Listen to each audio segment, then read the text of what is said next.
Hello, everybody. It's the Pearlo Wisdom Show. And I'm getting everybody up on my phone so I can see you because I can't. There we go. Hey, y'all. Okay. Only two games today, but I'm kind of on just talking about hockey in general. So whoever comes on, tell me what you want to talk about. I just did a Ryan O'Reilly trade video. Seems like a lot of people in St. Louis still think Ryan O'Reilly's going to sign there. I just don't see it. I don't see it. Uh, St. Louis isn't known for giving long contracts to old players. Simple as that. And it doesn't matter who you are. If they weren't going to do it for Peter Angelo, they're probably not doing it for anybody. Uh, so I find it highly unlikely that that will be the case. So as I go through all these games, we're going to go through the games for today and tomorrow. We're going to talk about each team. That's what I'm going to do. And of course, we have the Vancouver Canucks and the New York Rangers. And tonight, I think the Rangers will probably win that game. Probably score over 4 goals, at least 4. Especially, and I don't know if he's been confirmed yet or not. Here we go. Spencer Martin is in. Yeah, he's just terrible. Terrible. Maybe he had a break, refocused, and comes back and has a good game. Maybe. It's possible. We saw it happen with Kakinen sort of yesterday.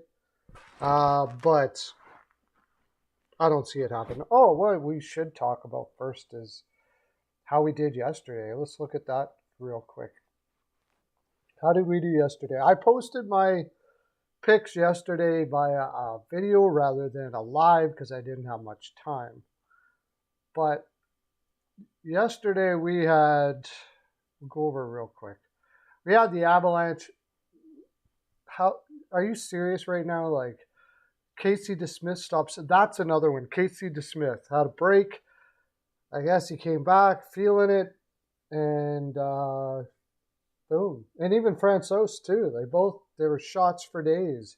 I thought that was going to be an over all day long. And I also had the Avalanche, and they should have really won. They outplayed them most of the game. That's going to be interesting now that the Penguins won that game.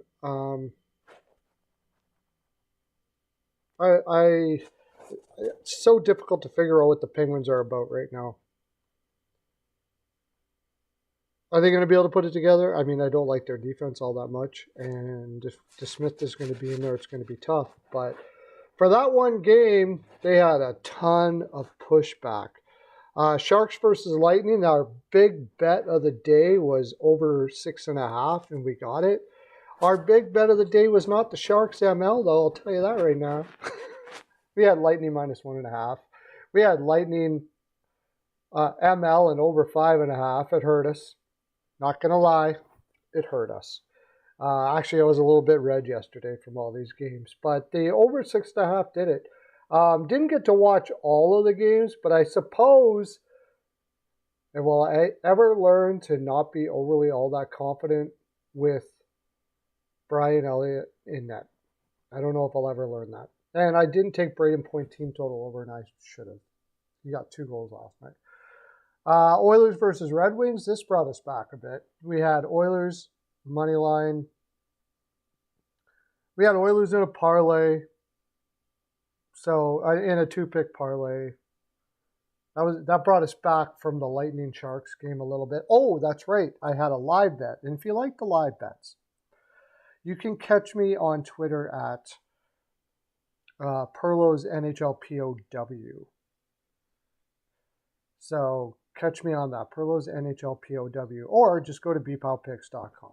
bpowpicks.com. B as in Bobby, P as in poo. I don't know why I said that. O as in optometrist, and W as in Walter. I was trying to think of something funny, but it didn't come. So, and then picks as in what we're doing right now. Picks. Okay, so go do that. But I took the over 5.5. I think Detroit scored a goal. Detroit scored a goal, and I got over 5.5 at like minus 110 or something like that. I was like, yeah, I'm on that. It was late in this. It was after the first. I was like, no way that highly unlikely these two teams aren't going to score in the second and third period. So that brought us back up a little bit. Islanders. We had Islanders for 4 pearls over the Kraken. So, you know, that was a good bet. The Kraken, I got to remember this for next year. After these long breaks, it really is a big advantage to have already played a game. The Kraken had swamp legs. They weren't ready to go or anything like that. It was quite obvious. And Jones wasn't all that great. Going to be interesting to see if Jones, what he can do in the second half, if he's going to kind of regress a little bit. I'm just waiting for it like everybody else right now, just waiting for Jones to fall. And really, he hasn't been stupendous. Like people, this is the thing with Jones. He's been so bad that people think that his numbers now are good. Let's look at his numbers. Bring it up, Seattle. And by the way, Burakovsky got injured for Seattle last night, and it doesn't look good, apparently. It's probably going to cause some issues. And he was like close to their leading scorer. Also, the Seattle Kraken have a unsustainable shooting percentage as well, and we've been talking about that for a while. I wouldn't doubt if you see, at least in the offensive side of things, some regression down the road. And then if Jones doesn't goes back to being Jones again, they got big trouble. Okay, so they got Andre Burakovsky, but they don't have him on the injured reserve or anything yet. So maybe it won't be that bad after all. We're going to look at Jones. Now, you got a 2.86 and a 0.894, and people are saying, oh, he's playing fantastic this year. He's not playing fantastic. He's playing like any other night. Like, it'd be bad. You'd say it was bad. He has a 23-8 record, okay. So let's put it all together. Seattle has an unsustainable shooting percentage. A goaltender that really hasn't been playing all that well. They've been just scoring their way out of trouble a lot. For Martin Jones, 0.894. 0.894 is not a good NHL save percentage. I don't care what, doesn't matter. It's just not. Especially for a team whose expected goals against is actually not that bad. So Martin Jones has not been playing as good as people think. It's just he was so bad that even if he plays like below average, it looks good. I think that's kind of the way it is.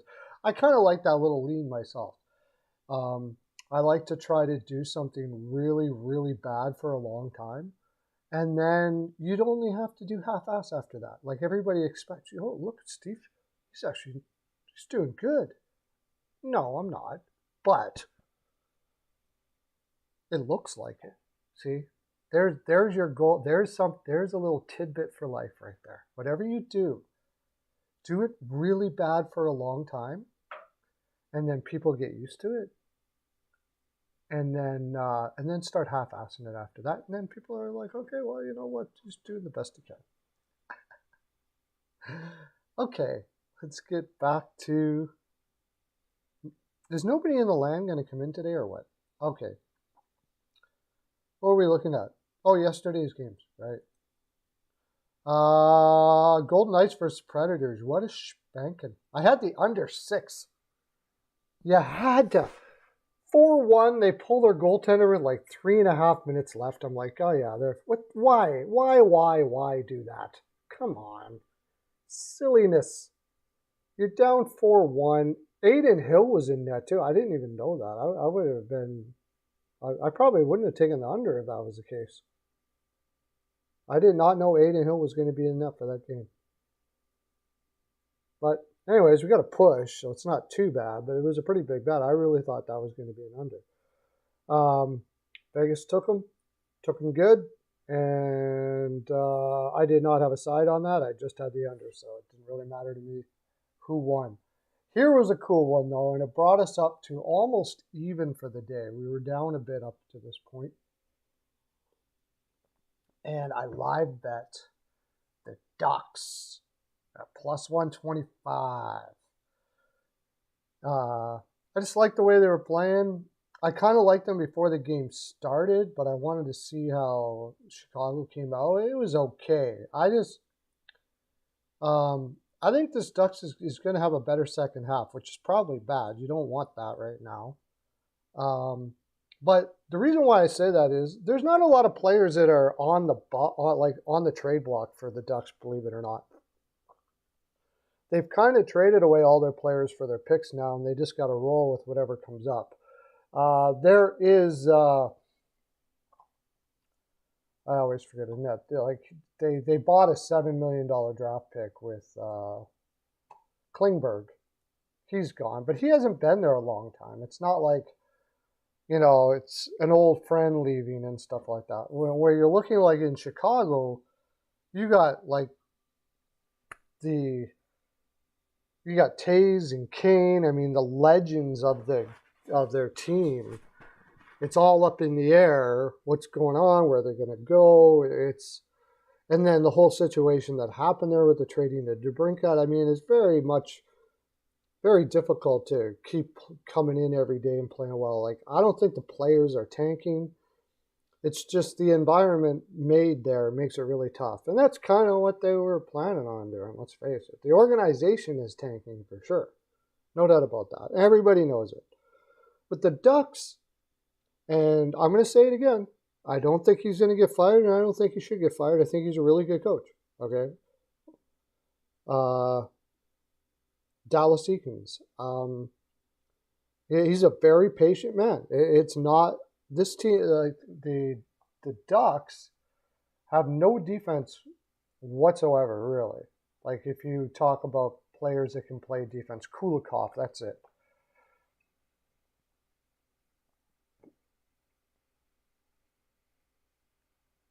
Yeah, they have Kulikov, and that's about it. Right? Yeah. He's 32 years old. And besides that, they're trying out this kid, Colton White. I don't know how he's doing. He's all right. He's getting 12 minutes a game. He's 25 years old. He's been, working his way up, he was drafted by the New Jersey Devils. I do remember him. And he had in the AHL, he had 1 goal, 5 games. He's played 21 games with the Ducks. He was always projected to be a defensive defenseman. He's never put big numbers up in any level, I don't think. Yeah, like Sault Ste. Marie, 31 points in 64 games in his last year in Sault Ste. Marie. So he was never known for that. And those usually take a while to come up, and now he's getting a really good shot with Anaheim. Good for him, man. Good for him. I don't know if that's going to be something that, I don't know if he's going to be able to hold on a spot, but it's certainly something that they need. I don't know what his analytics are either.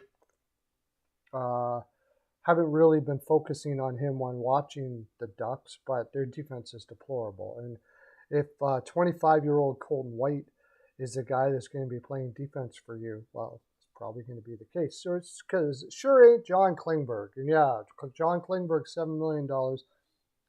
He's been putting up his worst year to date offensively with 19 points in 44 games. It's not very good. Not going to lie. But I think when it comes right down to it, when teams are out there, I think he'll still pull a second-round pick because he has a pedigree of putting up a lot better offense than that. He's a good offensive player. I wouldn't want him on my team. He's just too bad defensively for the offense he puts up, which isn't really all that much. He's a good puck mover. He's not bad that way. I mean, even his plus minus, which I don't even pay attention to really, is deplorable. Like, he's really bad defensively. But there's going to be some team out there that's going to want offensive depth is hard to get at the deadline. And there's going to be some team out there that's going to want a power play specialist or something like that. Are they going to be willing to give up a second-round pick for him? I don't know. My gut says it's going to be the Pittsburgh Penguins. And I really don't think that's what they need. They already have Petrie, who can't play defense very well. But they like to have an offensive guy with a perceived defensive guy, and Brian Demolin, who he's not, but they like to pretend he is. Marcus Pettersson and Petrie, same sort of thing. And then Chad Ruhwedel with Joseph, it would be the defensive guy in that pairing. But in this case, they would make an exception. I'm just throwing that out there. I don't know if it's going to be him or not. I don't know if it's going to be Pittsburgh or not. It was just one that came up. But since I'm doing a live and nobody's listening, I might as well just keep on going and project who else he might go to. Maybe the Seattle Kraken. Throw. I don't think they want to throw any high picks out there. I don't think Seattle is like going for it this year or anything. They're playing really well, but they're probably going to throw just to see how they did all well in the regular season, see how they do in the playoffs, and go from there. That's about it. Really, it's tough to find a team here that would be a fit for him. Washington likes those kind of guys, although they already got Carlson.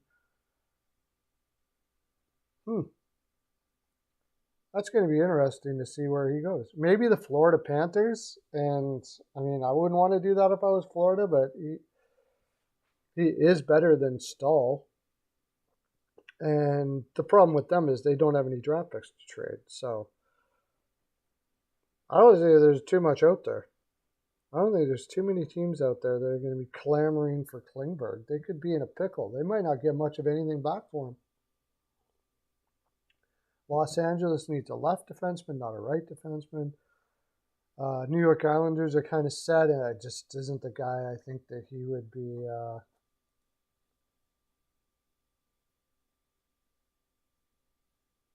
That he would be bringing in, that being Lou Lamoriello. So, whoops, shoot, what the heck did I just do?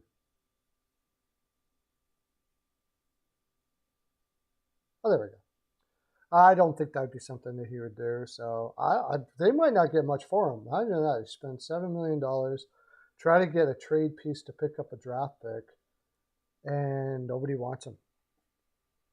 Because I can't see who would want him here. Maybe simply because, mostly because they're really good at working with defensemen to become better. Like Lauzon has become better under them in Nashville. Maybe the Nashville Predators. They've been having problems with Dante Fabro. I think he would, you could put him with Matthias Ekholm has not been having a good year defensively here, but you got him, and that's what he's supposed to do. That's where I think he could go. You got McDonough playing with Josie, that perceived defensive defenseman, which he is actually, playing with a pure offensive guy like Roman Josi. You got Matthias Ekholm, who has been most of his career very good defensively, and then play him with Klingberg and just tell him, go. Just go, buddy. Go. Yeah, I could see that. And then Lauzon goes down and Fabro turns into a scratch. Or maybe that's the trade. Because he was on the block halfway through the year. Maybe that's the trade right there. And Anaheim can see what they can do with him, with Dante Fabro.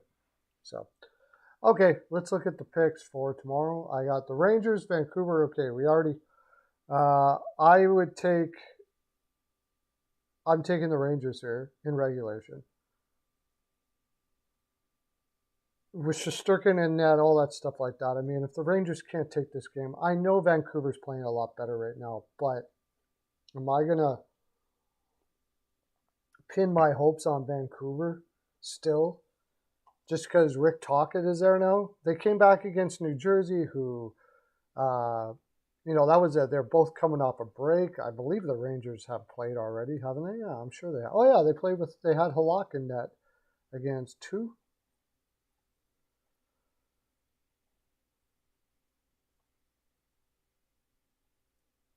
Against Calgary. That's right. And they came back and won that game.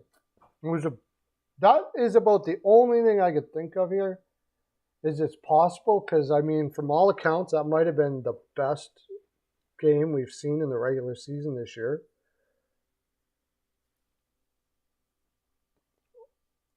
Is there something?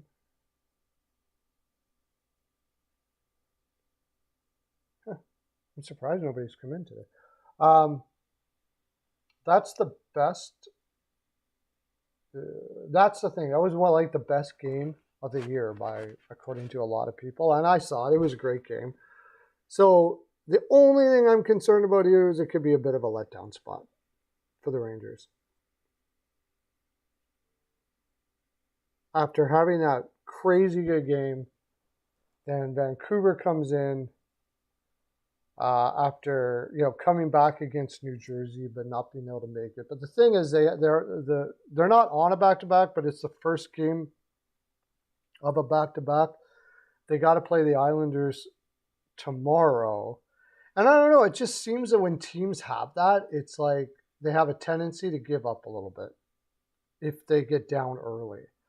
So if the Rangers get up early on this one, I imagine they would probably win it. Now the Rangers after this play Seattle 2 days later. Seattle is perceived to be a much better team, but I don't think it's not like it's a big rivalry game or something. So I wouldn't really call that a look-ahead spot all that much. Carolina after that, maybe. I could see them losing to Seattle that game after Seattle just freaking did nothing there. But in this game, I think with Shesterkin likely in net, it's got to be a net. And, Vancouver coming off a tough loss, the Rangers should be able to put them away. Okay, so let's talk about the trade then.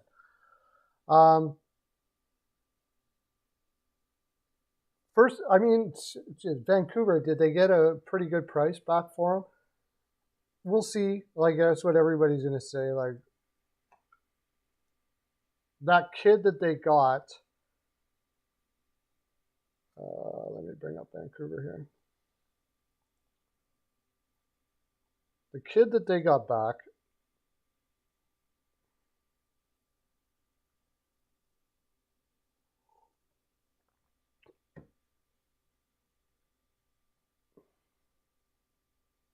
Atu Ratu, he's in the minors now. Has he played a game yet there? They sent him to the minors. He was supposed to be, in his draft year, like a top 5 pick. And he just fell like crazy.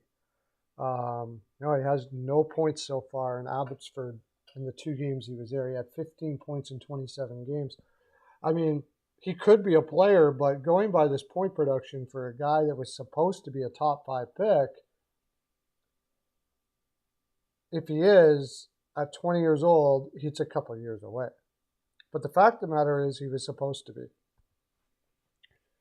And he was supposed to be really good. So maybe that turns out for them. It's hard to say. I wouldn't call it like a blue chip prospect because of the fact that he fell down in his draft. He's not really putting up enormous points. I mean, half a point a game as a 20-year-old in the minors isn't bad. You are playing against men as a 20-year-old. Well, you're a man, I guess, but you're a very young man. It's not bad. And he could end up being a second or third line player. Or he could it could be like a maturity issue, focus. That's what I heard. Sort of like, geez, to make it in the NHL, it takes more than talent, right? It takes a dedication, that level that is enormous. There's lots of players that have played, that have all the talent in the world. Milano has been that for a while. I mean, there's been other guys, but they like their Xbox or they like their, going out and seeing the ladies instead of going to the gym as much as you probably should. And then you got the crazy dedicated guys like Sidney Crosby and guys like that that are like way over the top. Maybe over the top, but I mean, how do I explain it? It's because it's part of the reason why they're so good. It's just they're obsessed with hockey. Not everybody is. And it sounds like this kid is sort of like that, So somewhere along the line, hopefully he can fall in the middle. There's a Kapanen in Pittsburgh who's been known for that as well. He's got so much talent. He keeps on getting contract and contract. I imagine it's something like, okay, we'll give you a contract, but we need to see you in the gym, blah, blah, blah, blah, blah, blah, blah, blah, blah. And it seems like he does it for a while, and halfway through the season he falls off.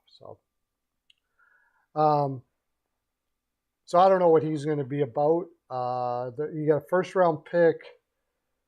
The first-round pick in 223, lottery protected. Supposed to be a solid draft.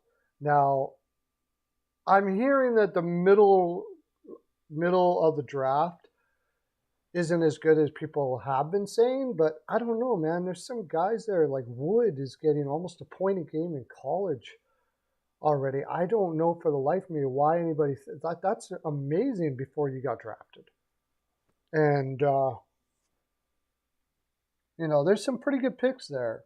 So they could get a great player there, and then Beauvillier, who is only 25 years old. And this is the interesting thing about Beauvillier, okay?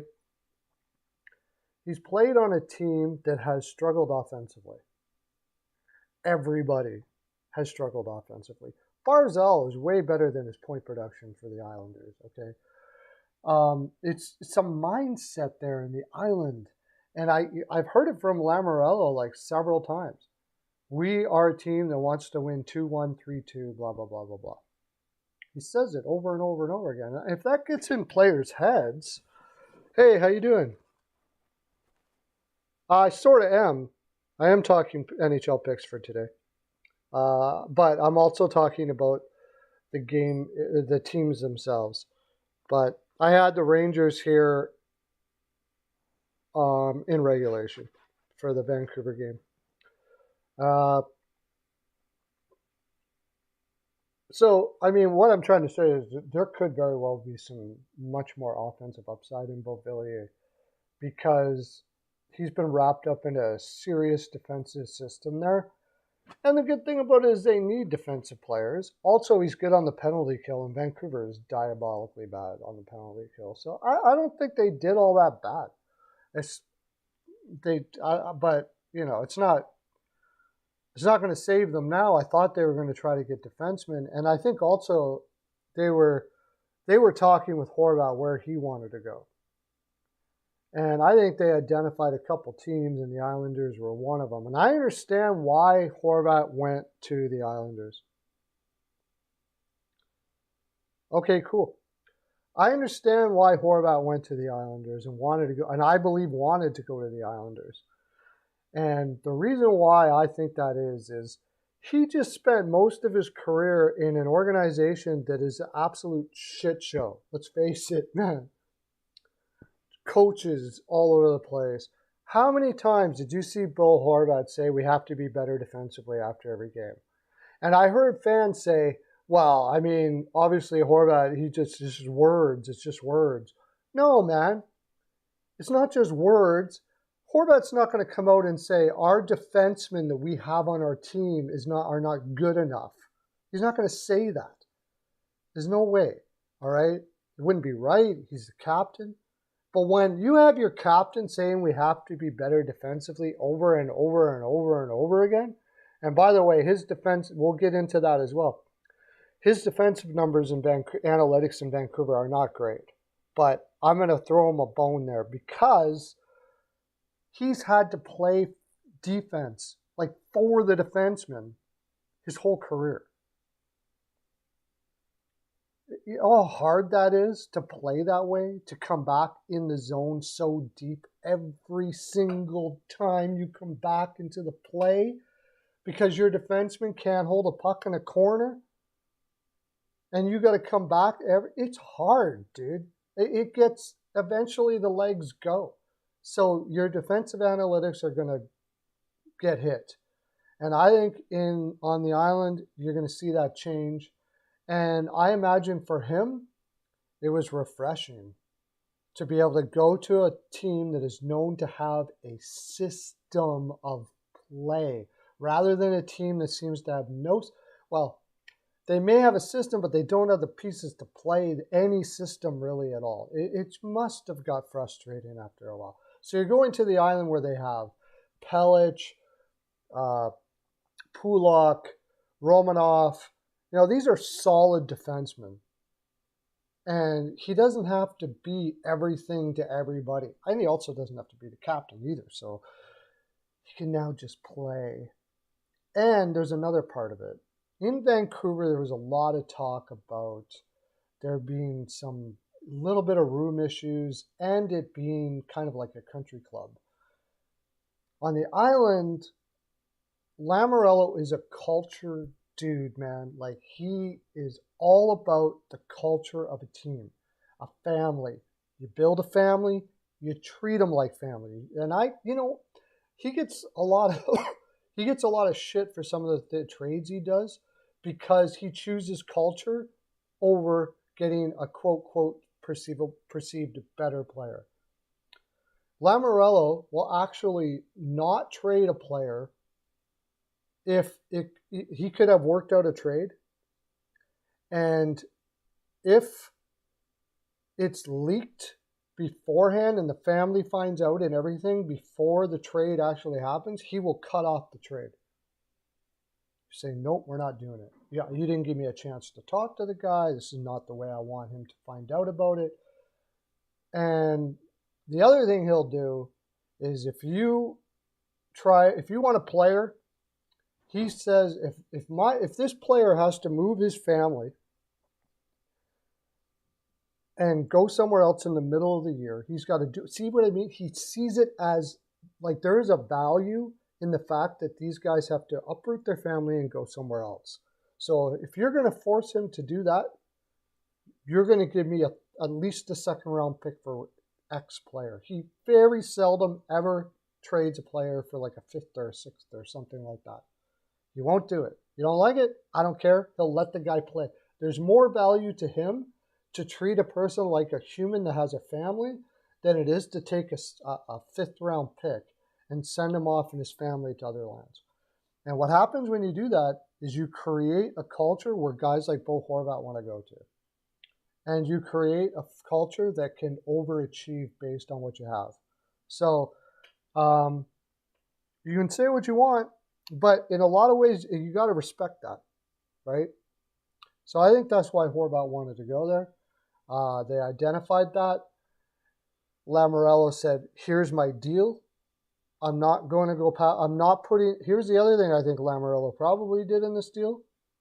I'm not making this guy go back and forth like this. He's got a family. He wants to come here. Here's my deal. You don't take it, it's off the table. That's it. That's the way he is. So, Vancouver, I think they're doing some damage control because there are some serious issues going on in Vancouver there. And they got to do some damage control and treat these players right. Otherwise, no free agent's going to want to go to Vancouver. Who's going to want to go there with that shit show that was going on, the way they treated Boudreau and in some ways Horvat. Yeah.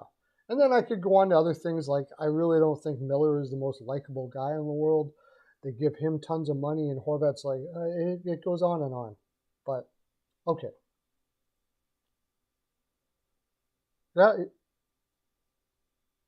Yeah, he does look like a good fit. Okay, so let's look at the next game. Probably won't talk about as much on the teams here as I did the last one because, of course, Vancouver was a big. But Minnesota versus Dallas. Minnesota's playing Gustafsson here. And this is the first game Gustafsson has played after the break. Dallas has already played. Ottinger has already played. Now, Minnesota has played, but it's the first game that Gustafsson has played. And if you've noticed, it seems that a lot of the goaltenders, like Vanacek, let Vancouver back there. No, the whole team did, but certainly Vanacek as well. There's been a lot of, like, the first game's goaltenders have a tendency to struggle. Even Vasilevsky. I mean, Vasilevsky lost 7-1 to Florida, right? And then they go and Elliott was holding the fort all right, and the third period falls apart. So I think that's likely something that's going to happen here. Minnesota's going to give her a good go. But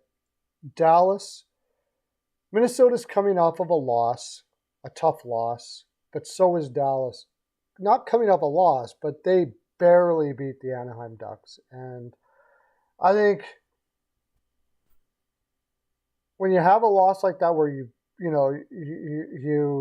definitely should beat that team coming off a break, I think a coach is going to put a wake-up call saying, we can't play.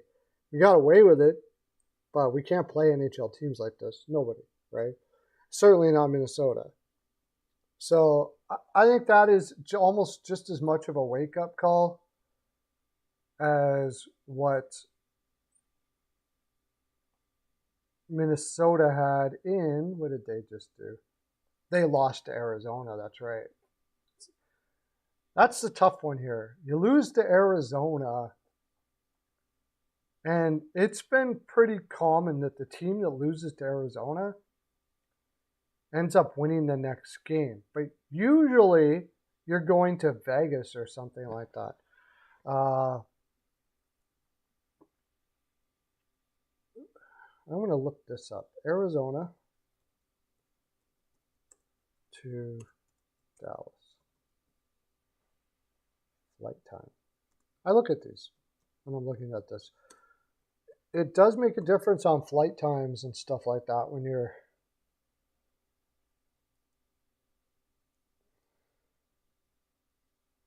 an hour and 55 minutes. Okay, it's not that bad. It's not that bad. You're not going through time zones and stuff like that. That's the thing that has me a little apprehensive here. Is it's been a common theme that a team that loses to Arizona wins their next game because it's a wake-up call. It's just like, oh my God, we lose to Arizona, especially right after a break or whatever like that. They had won against Buffalo and Philadelphia the game before, but then, honestly, they, 1, 2, 3, 4, 5, 6, they've only won 2 of their last 6 games. And a lot of that has been defense, believe it or not. Hasn't been super solid. Arizona potted 3 against them. I wonder if I should be leaning the under here. But anyways, if Minnesota's having any problems defensively, and Dallas lost 3 before the break, they beat Anaheim, so they're kind of in a wake-up call spot. They're at home. Ottinger's going to be in net.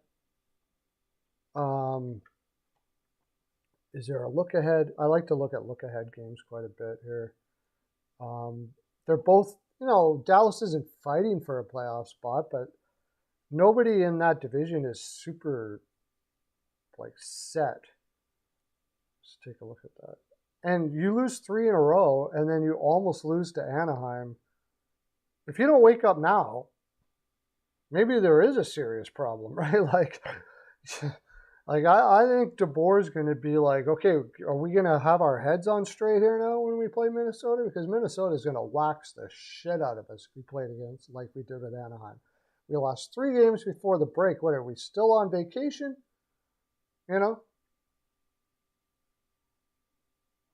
They're in first in the Central. Winnipeg is behind them. I think they might have been feeling a little comfortable. I think they might be feeling just a little bit comfortable. But my gut says that ends here. That ends here. And that Dallas wins this game.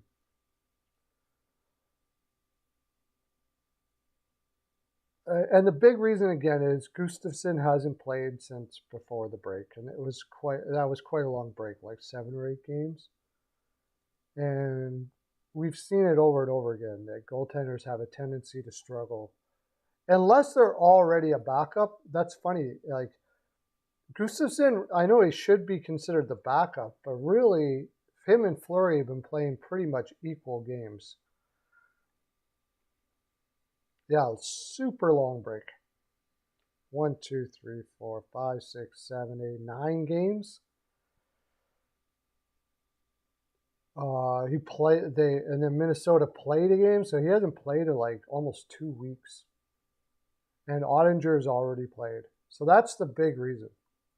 If it's even Steven in shots, I imagine Dallas will win that game.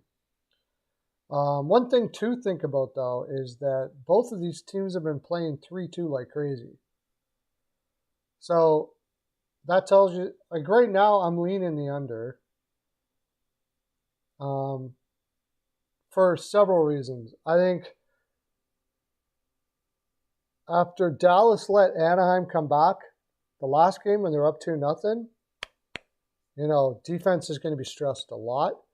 They're already very an under team, like they've been under 7 of the last 10 games. Minnesota has been playing not great defensively, but they also haven't been scoring all that much. And these two teams play to the under a lot against each other. I believe so. Anyways, let me make sure that's not fake news. Oh, actually, they play to the over. Oops.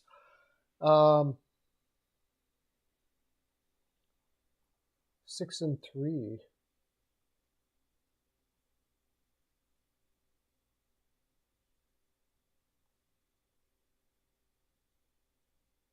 But Dallas played 3-2 to Anaheim, 3-2 to New Jersey before the break, 3-2 to Carolina, 3-2 to Buffalo, 4-0, 4-0. Under. Minnesota, just before the break, they were, again, 3-2, 3-2, 3-2. Maybe try 3-2 correct score. They've both been hitting 3-2s like crazy. But before that, against Tampa, Florida, and Carolina, they went over. And Washington. And then under.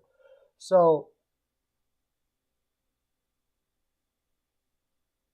I'm going to lean to the under.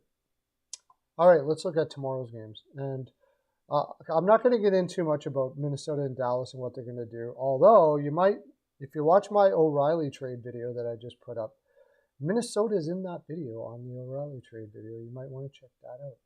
Okay, tomorrow. This is your early leans for tomorrow. And talking about each team a little bit, if it's worthy. San Jose, Florida. As soon as it comes up, if you can get a 6.5, grab it. Over 6.5. Right now, I don't think the odds have come up on OddsShark, but you can probably, oh yeah, it has. Over 6.5. Look, minus 143. It's going to be a 7. It's going to be a 7. I put it in like to my BPAL picks. I put it in like this morning. Get a 6.5 on that game if you can get it. But it looks like it's going to be a 7 right away. So I would still lean the over on that game. I mean, San Jose, neither one of these teams played defense worth a shit, which is what I'm going to talk about when it comes to Florida on this game.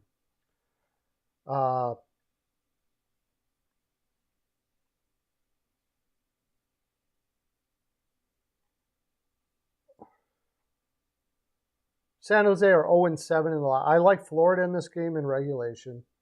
Did they give you odds already? Yeah, Florida in regulation. Maybe even puck line. San Jose came back on Tampa Bay. Came hard. They do play hard. Ooh, Florida plays Colorado after this. There's a bit of a look-ahead spot here. But the thing is, Florida can't be looking ahead at anybody right now. They just kicked the shit out of Tampa Bay. They need every single win. Let me put it this way. If Florida looks ahead here to Colorado, this is to me, if I'm a coach or a general manager for that matter, and I see a spot like this where you can look ahead to the next game, or it's common, like, oh, the Stanley Cup champions are coming. No, no, no, no, no. We're just going to go out and beat San Jose, and then we're going to, go to Colorado. That's going to be a tough game. That is a character. That's a character thing. If you look at like teams that are cup that have a chance to win a cup, it depends on the situation. If you've already won the cup and you look ahead in a spot like this where okay, you know what? We don't want to kill ourselves every single game. We know that we got to take it one step at a time. But if you're in a, and you're already up in the standings and stuff like that, that's somewhat understandable. I wouldn't say that's a lack of character. But if you're basically fighting for a playoff spot and like they need wins like right now, and you look ahead in this spot, I would be looking at the character of my team quite a bit. There's something wrong. Something wrong. So if Florida gives everything they got, like they did against Tampa Bay, against San Jose, they're going to win this and probably fairly easily. And I'm going to lean that that's what they do. Because unlike a lot of people, I think Paul Maurice is actually a really good coach. The fact that Florida is struggling, and I'll get into that this year, has almost like Vancouver, has very little to do with the coach.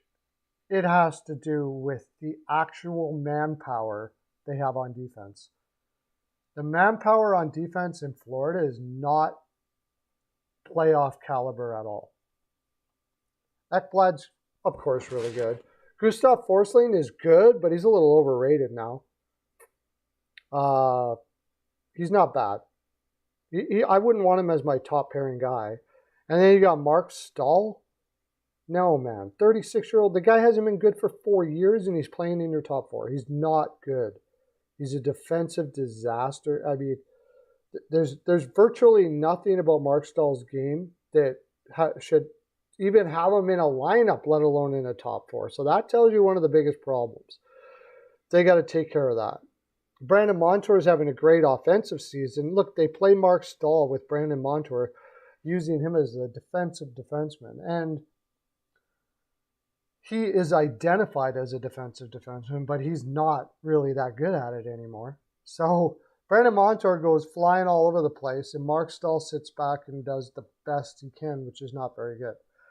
Josh Mahura and Radko Gudas, not really that great either. And then, of course, you got Bobrovsky, who decides to play whenever he feels like it, and Spencer Knight, who probably is going to be a really good goaltender. And he's doing all this, and they're still in a playoff spot. I'd say their coaching is pretty damn good. But that being said, when they have some rest, and the players like Lundell and Reinhart, where's Barkov? Barkov hurt? Oh no. Barkov will be out for this. That's all right. I still think they win it. I still think they win it anyways. But when you got like two-way guys like Reinhart, Lundell, Verhaeghe, Matthew Tkachuk is, I think, the best two-way winger in the game. No doubt about it. Stone was, but I mean, he's injured all the time and stuff like that. And maybe Rantanen, but he is, with that trade that they made to me, I totally get the trade. Not to win this year. And I don't think they truly believe they were doing it necessarily for this year, but for the overall building of this team. For the overall building of this team, I think they're going to be good down the long run. So anyways, I like Florida here. I still like the over. I mean, I wanted to look at that too. San Jose is just over. They have no defense whatsoever. Not going to get into that. I got to save. I could go on forever talking about Timo Meier and all that kind of stuff like that, but I won't get into it right now. San Jose Sharks. So 4-3. They won against Tampa Bay. They won against Pittsburgh 6-4. Lost to Carolina before the break. they had 2 unders, and then over. That was a push. No, that was an under with Boston. I don't know. That could have been a push. Over. You starting to get what I'm trying to say here? Shitload of overs. And Florida, who we just discussed, doesn't have the greatest defense either, so San Jose will probably pot their share. And they just beat Tampa Bay 7-1 over. Before the break, they beat Boston 4-3 over. It's hard to go over with Boston. LA is an over team. Pittsburgh is an over team now. Rangers, is there one under here? One under in the last 10 games played for the Florida Panthers. If this game ain't over, well, the odds just didn't come in. Just because it's got to be an over. Simple as that. So you guys are getting really good information here because I'm probably going to be doing that. Florida team total over 3.5 is good.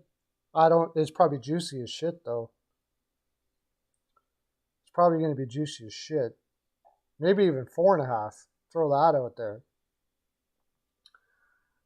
Seattle versus New Jersey. This is a tough one. Seattle got their legs going last game, just basically. What was that against the Islanders, right? The Islanders had already played a game, and they were just coming off the big long break, and now their legs are going to be going here. Great road team against New Jersey, who has also already played, so we're getting back into the groove again. It's going to be a tough one. This is going to be a tough one. They've only played each other 3 times in their existence. We already know, you should already know about Seattle's road record. It is crazy good. And New Jersey does not have a good home record. I think Seattle is going to take this.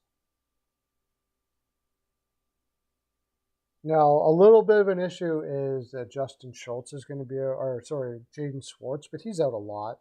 This is the one here, Burakovsky. Be watching out to see if Burakovsky is going to be playing. But if I went to Cap Friendly and it shows him in the lineup, he hasn't been put. It shows him in the lineup, but possibly injured. New Jersey coming off a loss. Oh, sorry, no, they beat Vancouver. They came back and beat Vancouver. That's not really saying much. Before the break, they won against Dallas. They're on a bit of a heater. Man, this is going to be a tough game. This is going to be a really tough game.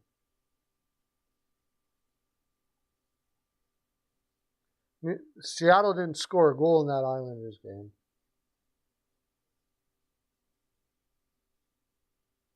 I think this is going to be an over.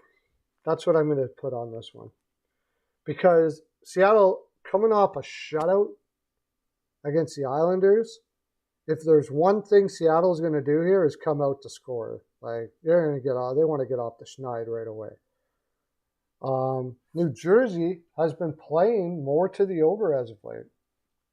They had 5-4 against Vancouver. Dallas is an under team. They did play low scoring against them.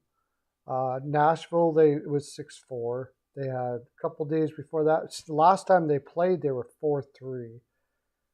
And 4-3, 5-2, 6-2, 5-3. They kind of started going to the under against Pittsburgh and Vegas. However, Pittsburgh plays that way. Vegas wasn't scoring very much. And Dallas is a very defensive team. So it seems to me that when they play teams that play to the over, they kind of follow that, whatever the other team is. So if it's an under team, they play to the under. If it's an over team, they play to the over. And Seattle, what would you call them? They're sort of a mixed bag. They sort of both do the same thing. So here's what I'd do. I think I would live bet this game. If you see it come out fast and going hard, Try to get a live bet before the first goal or something like that. See if you can get it down to a 5.5, a 6, maybe even a 5.5. I don't know if I wait for a 5.5. If you can get it as a 6, it's a probable push at worst, and you probably have a pretty good chance. Jones will probably be playing again, and I was already saying, like, people say, well, Jones is doing really good this year. How many people are signed up for my picks? How many clients do I have? I have 21.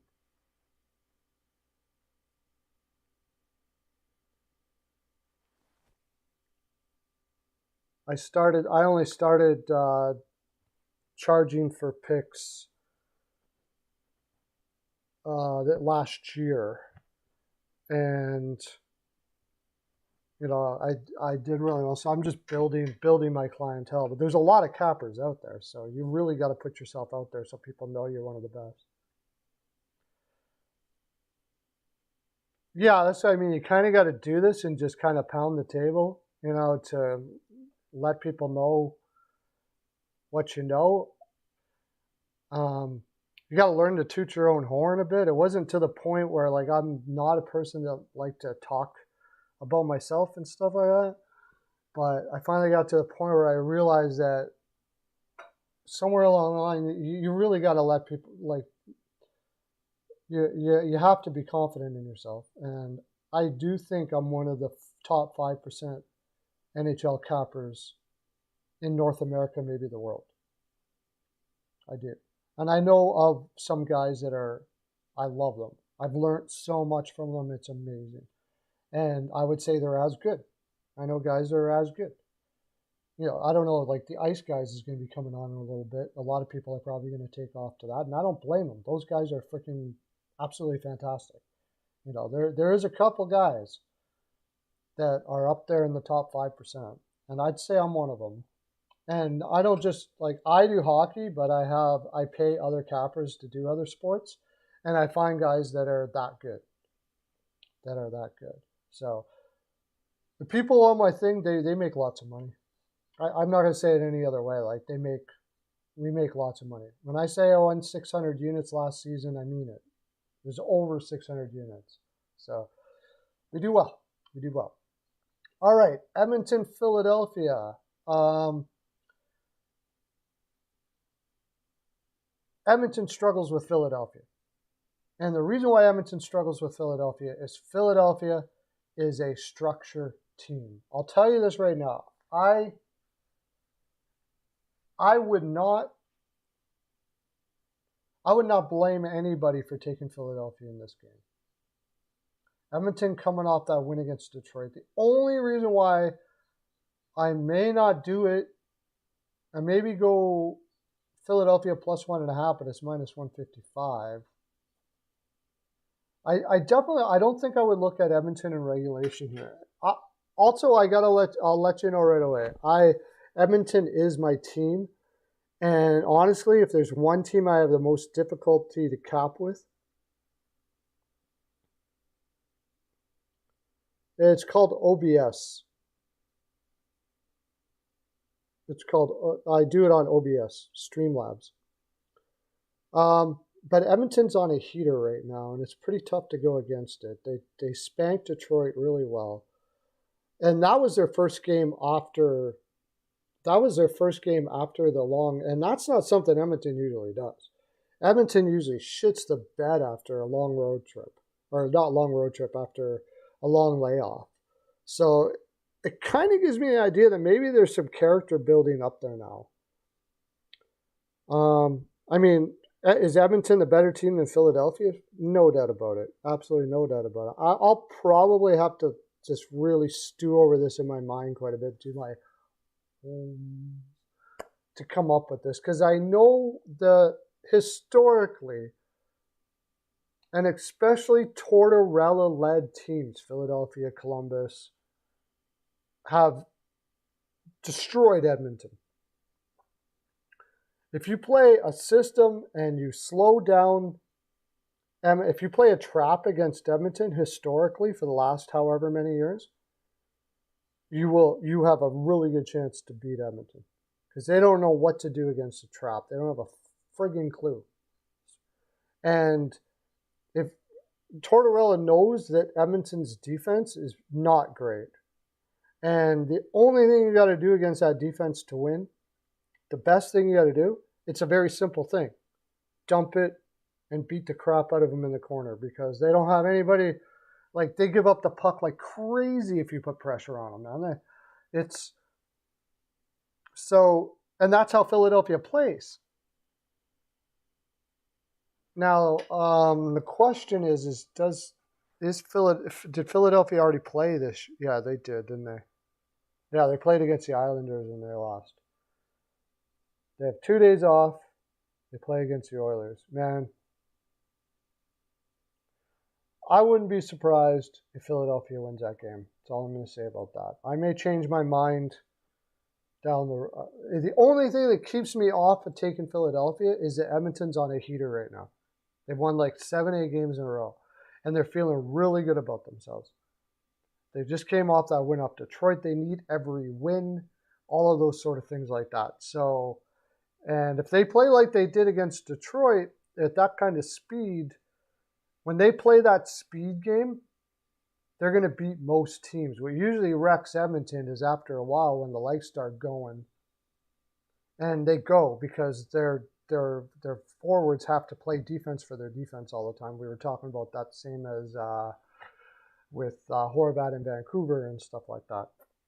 But they just came off a break, so yeah, makes me think the over. Because if Edmonton's going to be playing that speed game,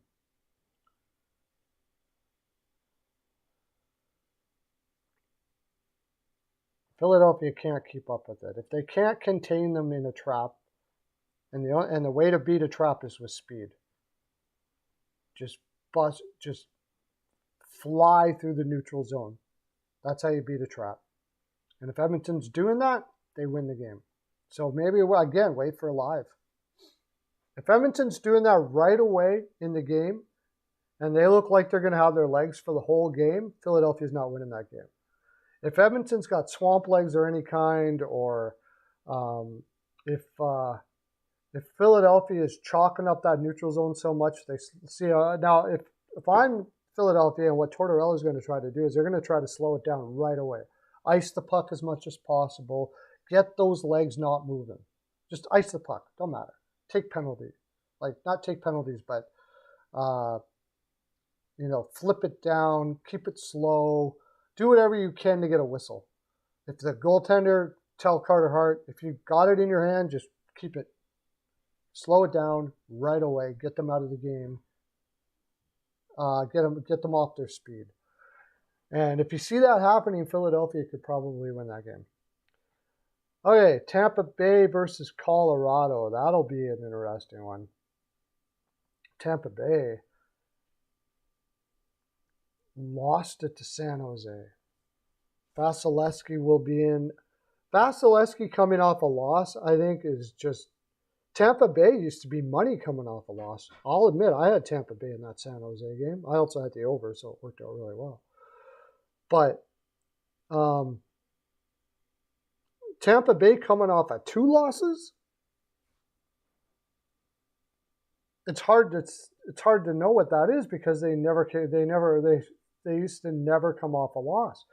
And Colorado has owned Tampa Bay 7-2-1. And they're just coming off a loss against Pittsburgh that they should have won. Now, if a team is coming off a loss that they should have won, I give it more likely that the home team will win that game, because now you've got confidence issues. And it does seem that Colorado has some scoring issues as of late. They scored against St. Louis. Even when they were winning 3-2, 2-1, they lost 2-1 to Pittsburgh.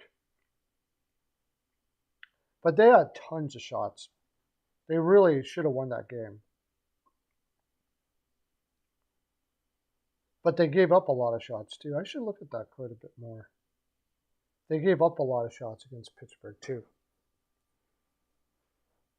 The Tampa loss to San Jose, though, okay, chalk it up. You can chalk it up more to goaltending than anything. They did keep San Jose to 22 shots. They were winning that game almost all the way through. And probably, I was kind of thinking that they might play Vasilevsky again there, but when you got Colorado coming up, can't really do that. So, with all that being said, let's see if we can find Tampa Bay losing 2 in a row this season. Because, I mean, they went through a long period of time that they never lost 2 in a row. They seldom. Like, it was just so uncommon. Oh, here we go. They did this year already, though. They lost 2. They beat Florida 3-2. So what did they do? This is against Florida, who has no defense whatsoever. Probably played much better defensively. Then they won against the Islanders in an offensive battle. So carry that on here. They lost 2 again. So this is not something that hasn't been it's been happening more this year. But after they lost 2, they beat Washington 6-3, Dallas 5-4. You know, they started crushing teams. They lost to Montreal and Toronto on the road. And then, while one against Montreal is not saying much, then won 4 in a row. Lost 2, won 5 in a row. Lost 2. They've lost 2 a lot this year, but they've never lost 3.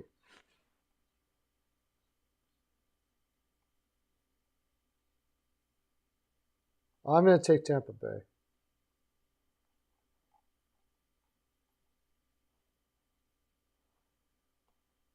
I mean, Colorado needs that wins. But after that Pittsburgh loss, I just have a feeling that they could be a little tentative again, like kind of wondering what's going on.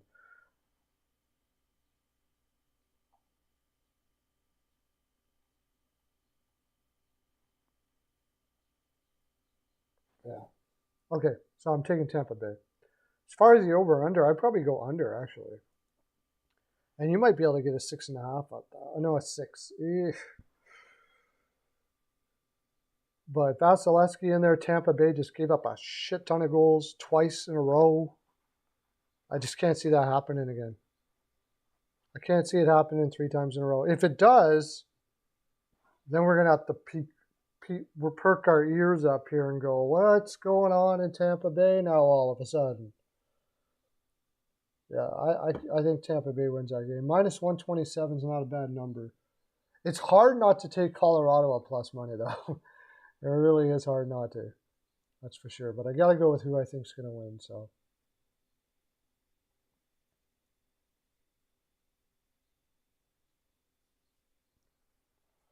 Calgary versus Detroit. I don't trust Calgary with the shit. I'm taking the plus money on Detroit. I've been making so much money betting against Calgary this year, and I'm going to keep it going. You're going to take minus 144? Seriously? On the road? I mean, Detroit's not the greatest team in the world, but come on. And over 6, especially if Markstrom is in net, which I think it'll probably be Vladar, but Husso hasn't been playing well. I said that I was wondering when they got Husso. That was a lot of money as far as I was concerned to give to a guy that had a good, 40 games in the NHL? And he's kind of struggled. So I kind of like the over here more than the side. The problem I have with the over is Calgary, they get shitloads of shots on net. Here's the thing. Calgary gets a shit ton of shots on net, can't score. Their expected goals against is like top 7 in the league, but they get scored on like crazy. Goaltending, obviously, is an issue, right? Vladar is their better option, and that's not good. Markstrom is not good. I hope Markstrom's in net. If Markstrom's in net here, also Detroit is not the most offensive team in the world either. Neither one of these teams are terribly offensive. Calgary is 9-1-0 though against Detroit. Oh boy, I'm not a trend better though, so I don't really pay too much attention to it.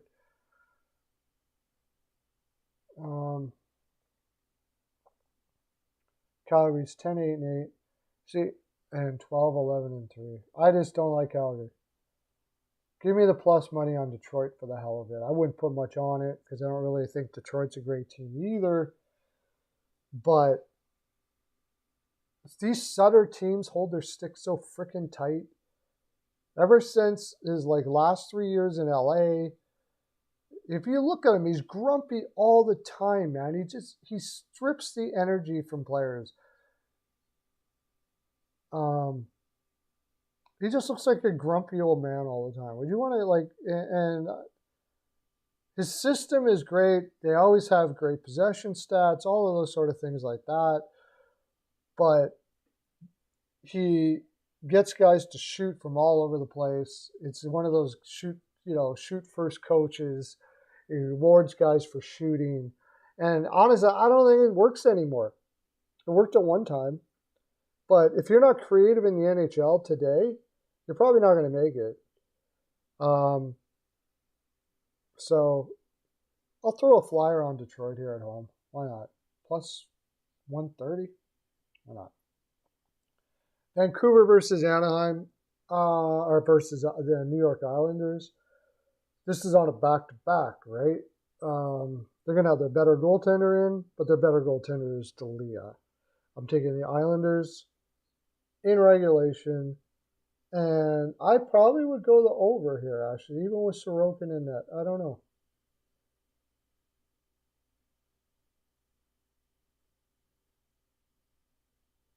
But we'll see what they do against the Rangers. However, I don't care if Rick Tocchet is in there. He's going to preach defense. You can do it. You think Boudreau didn't preach defense? Come on, man. Their defense is garbage. Garbage. The actual defensemen that they're using on their defense are not NHL caliber. I mean, some of them are, but Hughes is good or whatever. But overall, it's not an NHL caliber defense. Worst in the league, probably.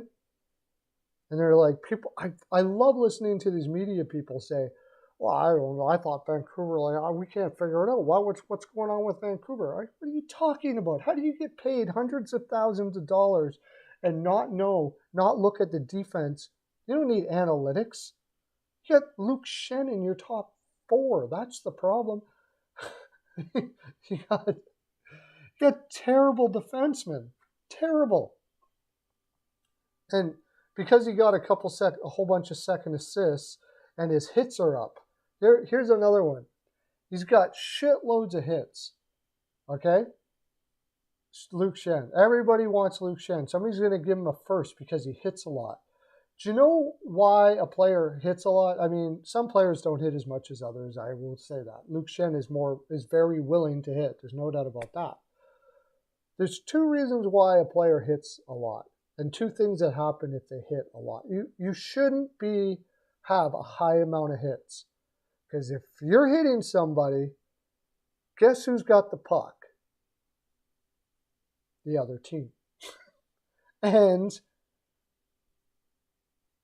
if you're hitting at the amount that Schenn is, sure as shit, you're putting yourself out of position to hit people. Ben Sherratt does it all the time. Ben Sherratt is another one. Everybody loves Ben Sherratt because he goes out and hits people. He goes and hits people late. The puck is already at the blue line, and he has to scramble back and hopefully he gets a skate blade on the puck. And when he does that, everybody, oh, look how great defensive player he is. No, he's not a great defensive player. You don't see Hedman ever scrambling around all over the ice, flopping all over the frickin' place to block a shot, do you? No. And he's one of the best in the game. Makar, named like the best defenseman. You don't see them scrambling all over the frickin' place in the defensive zone, stopping things with their arm. Okay, I got to give you are brave, but I'd rather you be smart. Sorry. You can be brave at the right times when you need to be, but you don't need to be brave all game, trying to stop things with your forehead. He's terrible. He's a terrible defenseman. and they have a bad team. They have a bad defense. So that being said, I got to take the Islanders, even though they're going to be on 3 games in 4 nights. I think Vancouver has kind of been too. So Islanders, they're feeling good about themselves. They just got Horvat. They got, they're flying right now. So, and Vegas versus Minnesota, the final game we got going on here.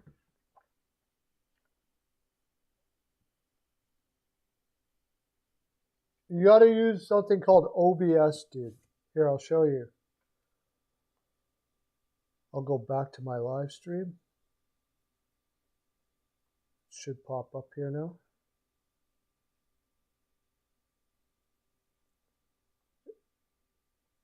Well, maybe not. It's called OBS. And here, let me go to, let's see if I can do this and it'll show you. Can you see it? Does it show you? Oh, maybe not. Anyways, it's got video capture device. So it takes a little while to figure out how to use it. It took me a shitload of time because I didn't know anything about technology. I actually had to have people help me out. But when you do that, you can capture stuff up on the screen. They have an option which is called input capture, output capture, and all of these. In fact, I don't even know how to use all of the stuff that's in here. Video capture device. You'll see other guys that, I mean, they do all kinds of fancy stuff like that. I couldn't figure that shit out, and I'm just not fancy. So my crew is probably not going to care if I'm fancy or not, I would say. So, but that's how you do it. It's called OBS. You can look it up, OBS Streamlabs.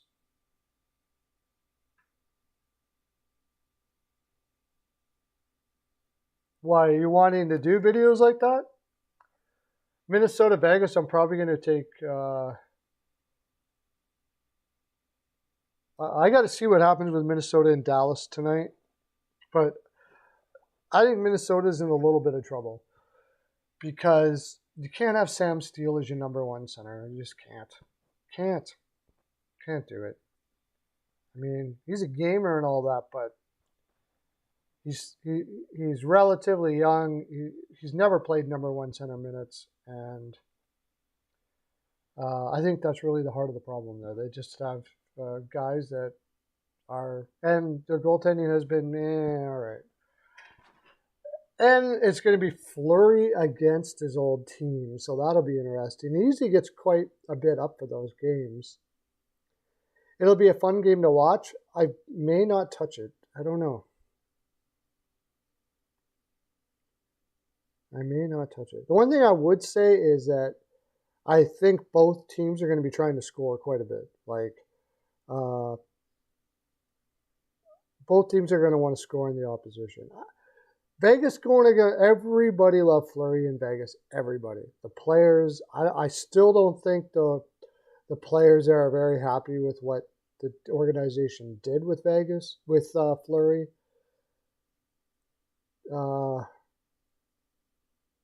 Geez, Minnesota might pull that one out. Can we get plus money on it? Minus 111, so. Minus 130? Gee, boy. I'll probably have to think about that one a lot more. Okay, that's my full 42, boys and girls. That's all I got to give. If you're watching this right now, it goes to my stream. And if you don't catch me live, you can watch it after. You can watch it after. If I don't do these every day, so I'd highly recommend you going to bpalpicks.com and just taking a look there. You can try it out for free for 3 days, but you won't lose money over the long term. Whatever you're paying per month will come back to you. Pretty much always does. So it's like paying for free entertainment. You pay $100 a month. You pay $100 a month for your cable bill. What do they ever give you back? Nothing. You pay $100 to me, I make you money by giving you picks over the $100. You're going to make more than the $100. Now, I don't know what your financial situation is. I mean, don't put yourself out, but if you can afford something, you can afford something. If you can afford to bet, you should be able to afford $100 a month to make money. So that's my full 42, guys. Thanks for Repulate. You stay with me the whole time. How do you not know gaming? Oh, I guess you don't do streaming, right? You want to learn how to stream with your gaming? Streamlabs, that's it anyways. So, okay, I'm out of here. Thanks for coming on, guys. Okay, bye.